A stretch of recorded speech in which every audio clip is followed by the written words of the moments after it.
ஒரே குழம்புல 10 வகையான ஐட்டம் கூட நம்மளால் பண்ண முடியும். சிம்பிளாக ஒரு காரக்குழம்பு சொல்கிறேன், எப்படி பண்ணலான்னு பார்க்கலாம். எண்ணெய், கடுகு, வெங்காயம், பூண்டு, கருவேப்பிலை போட்டு நல்லா வதக்கிடுங்க. எப்போவுமே கொஞ்சம் உப்பு போட்டு வதக்குனா சீக்கிரமாக வதங்கிடும். இந்த குழம்புக்கு தேவையான காய் பார்த்திங்கன்னா முருங்கைக்காய், கத்திரிக்காய், உருளைக்கிழங்கு எடுத்துருக்கேன். நீங்கள் இது கூட கருணக்கிழங்கு போடலாம். எல்லா வகையான காய் போட்டாலும் குழம்பு சூப்பராக இருக்கும். இது கூட நம்ம கருவாடு போட்டால் கருவாடு குழம்பாயிடும்.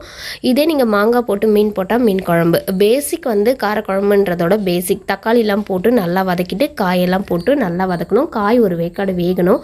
அதுக்கப்புறமா நீங்கள் என்ன பண்ணணும்னா மிளகாத்தூள், வீட்டு மிளகாத்தூள் எவ்வளோ ஸ்பூன் தேவையோ அத்தனை ஸ்பூன். இப்போ எங்கள் வீட்டுக்கு எவ்வளோ காரமோ நான் 4 ஸ்பூன் போட்டுக்கிட்டேன். அது கூடவே பக்கத்துலேயே நான் பார்த்தீங்கன்னா பாவக்காய், குட்டி குட்டி பாவக்காய் வாங்கி ஃப்ரை பண்ணிடலாம், டீப் ஃப்ரை பண்ணிடலான்னு ஒரு பக்கம் வச்சுருக்கேன். வெறும் பாவக்காய், எண்ணெய், மிளகாத்தூள், உப்பு அவ்வளோதான் நான் எப்போவுமே போடுவேன். இந்த காரத்துக்கு தேவையான மாதிரி போட்டுட்டு ஒரு 2 கிளாஸ் தண்ணி ஊற்றி நல்லா காய் வேகிற அளவுக்கு கொதிக்க விட்டுருங்க.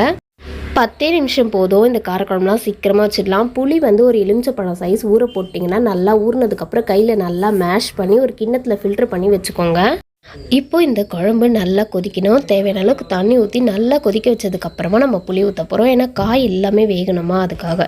ஸோ காய் வெந்ததுக்கப்புறமா நம்ம புளி கரைச்சி வச்ச புளியை இதில் ஊற்றிடணும். ஊற்றினதுக்கப்புறம் ஒரு கை நல்லா நுர கட்டி வரும், எண்ணெய்லாம் பிரிஞ்சு வரும். அப்போ நீங்கள் ஆஃப் பண்ணிடலாம். இல்லை இன்னும் கொஞ்ச நேரம் விட்டோம்னா நல்லா பார்த்திங்கன்னா சுருண்டு வந்துடும் குழம்பு. அப்படியே திக்கான பதத்துக்கு மாறிடும். நான் கொஞ்சம் தண்ணியாக தான் குழம்பு வைப்பேன், ரொம்ப திக்காலாம் வைக்க மாட்டேன். ஒருத்தர் நல்லா திக்காக வைப்பாங்க.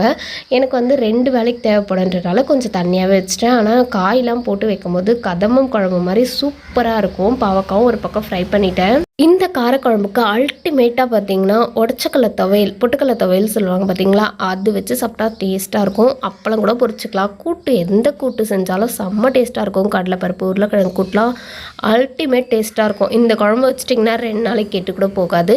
ஸோ சாதம், குழம்பு, அதுக்கப்புறம் பாவக்காய் ஃப்ரை பண்ணிட்டேன். இதுதான் இன்றைக்கி மதியம் எங்களுக்கு லஞ்சு. பசங்களுக்குமே காரக்குழம்பு, உருளைக்கிழங்குலாம் போட்டு கொடுத்தனா சாப்பிட்ருவாங்க.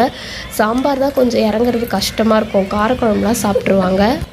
சாம்பார் வச்சா சுட சுட சாம்பார் ஊற்றி சாப்பிட்டா தான் அது டேஸ்ட்டாகவும் இருக்கும், நல்லாவும் இருக்கும். சாம்பார் ஆறி போனதுக்கப்புறம் பிடிக்காது. ஆனால் காரக்குழம்பு சூடாக சாப்பிட்டாலும் டேஸ்ட்டாக இருக்கும். நீங்கள் 2 நாள் கழித்து வச்சு சாப்பிட்டாலும் ரொம்ப ரொம்ப டேஸ்ட்டாக இருக்கும். கண்டிப்பாக ட்ரை பண்ணுங்கள்.